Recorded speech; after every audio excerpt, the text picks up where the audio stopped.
অপছন্দ আর হিংসার মধ্যে অনেক বড় পার্থক্য।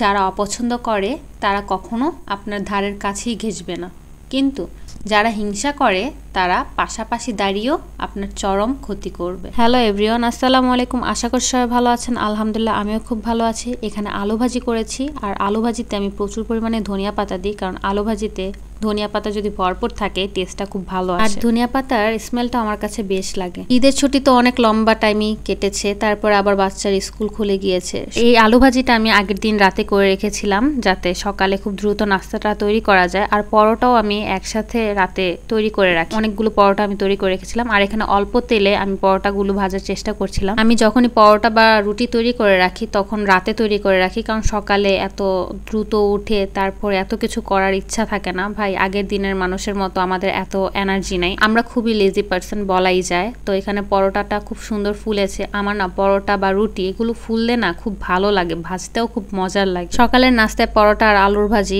অনেক মানুষ পছন্দ করে। আমি একটা পোস্ট করেছিলাম, তো দেখা গেছে পরোটা আর আলু ভাজির তো কোনো জুড়ি নেই, এরকম কমেন্ট এসেছে আমার কাছে। আর সকালের নাস্তার পর এখানে আমি পাকা আম খাওয়ার জন্য কেটে নিই। আর আমার নাস্তা যে পরোটা আর আলু ভাজি এটা না, আমি পরোটা কিংবা আলু ভাজি কোনোটাই খাইনি। আমার নাস্তার আইটেম সম্পূর্ণ আলাদাই। আমি বেশিরভাগই খাই না বলতে গেলে চলে, জাস্ট অল্প পরিমাণের খাবার খাই। আর এখানে দুপুরের জন্য আমি পাট শাক রান্না করেছি, তাও আবার নাগা মরিচ দিয়ে। আমার না নাগা মরিচটা এত ভালো লাগে। অনেক আপু আমার ঝাল খাওয়া দেখে কমেন্ট করে যে আপু আপনি খান কি করে এত, মানে একটা ফুল নাগা মরিচ। আমার কাছে না খুব ভালো লাগে। আমার ঝাল লাগে না, মানে আমার ঝাল লাগে না বলতে গেলে চলে। আমি ছোট থেকে প্রচুর পরিমাণে ঝাল খাই। আর এখানে পুরো একটা নাগা মরিচ আমি ডালের ভিতর দিয়ে দিই। পাট শাক আর ডালের সাথে, মানে এই দুইটা কম্বিনেশনের সাথে না নাগা মরিচটা খুব জমে। আর একটা কথা হচ্ছে, অপছন্দ আমাকে যদি কোনো মানুষ করে আমি মনে করব যে অপছন্দ করাটাই বেটার, বাট আমার পাশে থেকে না, আমার থেকে অনেক দূরে চলে যাওয়াটাই বেটার। কিন্তু আমার সাথে থেকে তারপর আমার সাথে হিংসা করবে, এটা আবার আমার ক্ষতি করবে, এই জিনিস আমার পছন্দ না। আমিও যখন কাউকে অপছন্দ করি তখন দেখা গেছে তার থেকে আমি সরে যাই, একদম আমি তার পাশে থাকি না, কাছে থাকি না। আমার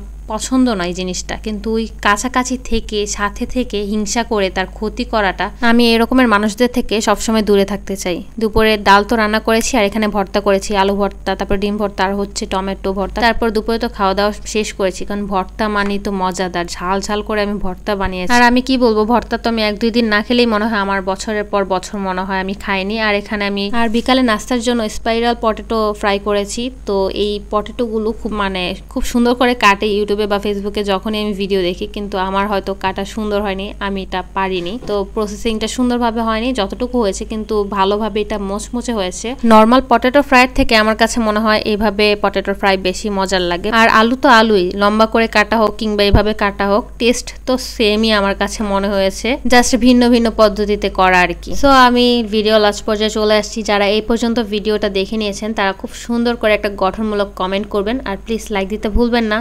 সো আজকে এই পর্যন্তই। সব ভালো থাকবেন, সুস্থ থাকবেন, দেখা হবে নেক্সট ভিডিওতে। আল্লাহ হাফেজ।